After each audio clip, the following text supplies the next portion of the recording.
Welcome to Kenton's videos. Enjoy the video. You start by confirming the carrier plan and APN details. This is why many activations fail. Next, make sure iOS is updated so network stacks match carrier requirements. Power off the phone, eject the SIM, inspect for damage or dirt, then reinsert firmly. Once done, boot the phone and toggle airplane mode on for 5 seconds, then off. These first actions clear simple lockups and let the iPhone request fresh network registration from the carrier. Now you move into deeper troubleshooting.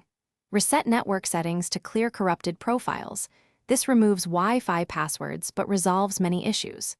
If that fails, enter APN values manually so the phone communicates correctly with data gateways. Use the exact carrier strings.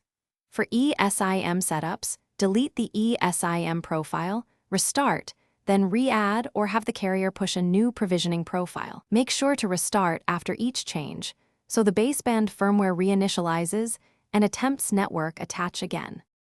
Finally, check for carrier settings updates in General About. Accept any prompts to update radio parameters. If still blocked, insert a different working SIM. This isolates whether the issue is your account or the device. When you contact support, tell them exact error text and list every step you tried. That speeds escalation.